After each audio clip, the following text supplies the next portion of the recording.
There's been a discussion for quite some time that artificial intelligence was going to have an impact, potentially negative, on the workforce, especially when you're talking about jobs like blue collar jobs. We could see robots replacing humans in many of the tasks that require some level of labor. But there is now more and more thought that there will be somewhat of a blue collar transition or revolution in terms of the types of jobs that humans will still need to be called on for in this new AI world. Pleasure to be joined by Lynn Wu, who's an associate professor of operations, information, and decisions here at the Wharton School. Lynn, great to catch up again. How are you? I'm good. Thank you for having me. Thank you. All right. So I'm one of those people, I've heard all of this conversation going on. There's obviously been a level of concern. Where should we believe this? Because seemingly this idea of a blue collar, revolution or readjustment or however you want to is coming into play, isn't it? It is. I think it's an exciting time because for longest time we worry about the blue collar workers, and we still do. And now with the general rise of this type of super incredibly capable artificial intelligence tools, it can enable a lot of blue collar work as well. What are the types of jobs then? If humans are going to be replaced by robots in some areas, what are the types of jobs that humans will still need to be counted on for? Absolutely. That's a great question. So let me just be clear. A lot of the digital AI tools we use today are in the virtual world. They're not coexisting, occupying the same space and time as we do. Okay. When that happens, when robots have the type of intelligence accelerating the way that digital tools in our computer, in our laptops, in our phones are doing, then it's a different story. For currently, there's a lag between the physical AI and the digital AI. So that means in the short terms, medium terms, that physical manipulation in the unstructured environment, like people who does you who does last mile of delivering your product to your door, delivery workers or healthcare workers who lift you out of the bed, doing services for you when you're bedridden, right? These kind of work are still going to be very much in demand. And furthermore, the type of job that we cared about is people who can use AI really effectively. I mean, it's how do I use AI to solve really difficult problems? And problems with, under certainty and easily verified, that's AI can do already. But problem solving under very high uncertainty and verification can take a long period of time. That requires human judgment and responsibility, and that's where human can shine. And Eh, lastly, interpersonal social intelligence is not something AI can ever replace, at least right, yet. right. And do you expect that even with this shift, you talk about in the medium term, are these changes that are going to be going on? Are they going to be more long term, or is there kind of a shelf life to them? They might be a shelf life to them just because of scaling law, in that the ability of artificial intelligence has been growing exponentially. Like in 2022, when ChatGPT first released, we didn't think it could do the coding kind of task that we're seeing today. So we generally do not understand exponential as a human brain because we are linear thinkers. We're not designed to think exponentially. Right. So I would say in the long term, this could continue, and then robotics, physical AI will be entering a scaling law, just as we see with digital AI. And then all of this will be rethought again, right? But right now, in Right. at least in the medium 5, 10 years, we're not seeing that yet because it is a difficult problem to solve. Now, you mentioned healthcare a moment ago. I would think there are certain sectors where there's almost kind of a platform to how much we can expect AI to contribute. Like in healthcare, I don't think there's much doubt that doctors and nurses, the physical need for those jobs is still going to be there for a long period of time. Absolutely. I think healthcare is a good example, and this applies to all jobs.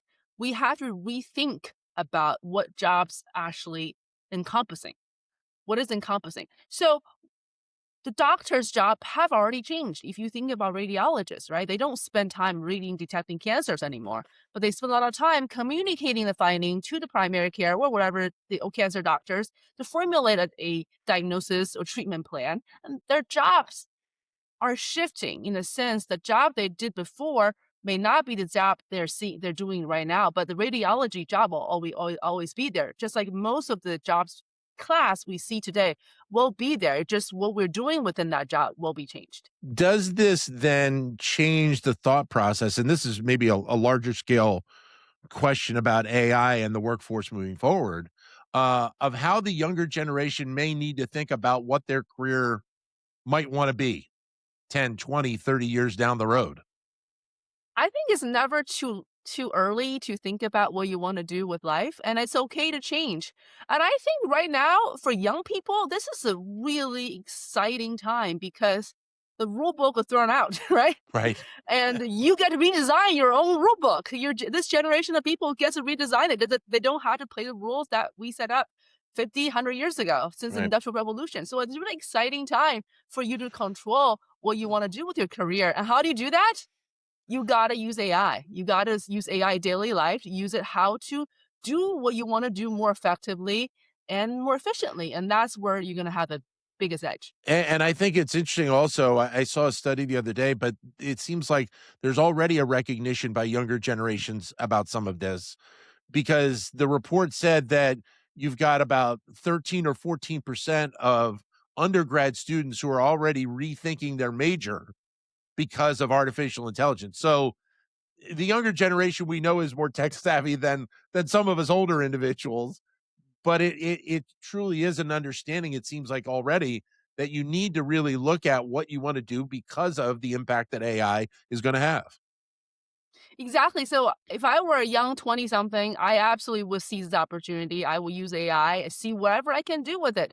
You know, redesign your rule book. You get to redefine what's going on next 50, 100 years. That's a really exciting time for this generation.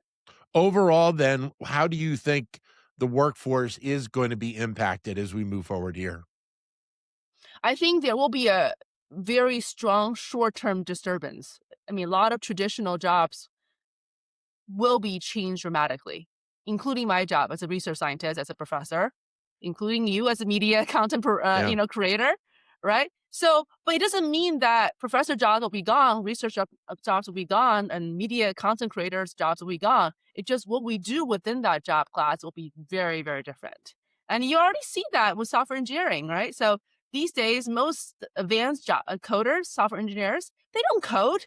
They Yeah. use AI to code, Yeah. right? What they do is they think about the higher level, artifacts. Like, how do I design this thing? What does architecture look like? What is client requirements? So they're doing a lot more higher level jobs than maybe the project managers were traditionally doing. So it just means that software engineer will still play a very important role. It's just going to be very different, just like we are. Like what I'm going to do is going to be different 10 years from now or 5 years from now than I will do now, and that could be exciting for some people, and that could be scary for some people. So it depends on how you look at it. So since you mentioned it, how is your job as a professor going to change? Do you see it? Oh, I think it's going to change dramatically for several ways. Number one, as a research scientist, like how we research going to change. Some of stuff I do, like, that would take months to do. Yeah. Now I can use code and it'll be done within like a couple hours in a week, in a day, right? So it brings up a lot of thinking about, well, maybe, this idea generation and verification is going to be fundamentally changed. So how do we think about hypothesis? Because now we can test hypothesis really quickly, potentially. So we got to think about like this loop between creating a problem and solving a problem, Right. and that's exciting. And as a teacher, as a professor to undergrads and MBA students, I think with the fundamentally how we teach is gonna be changed quite a bit.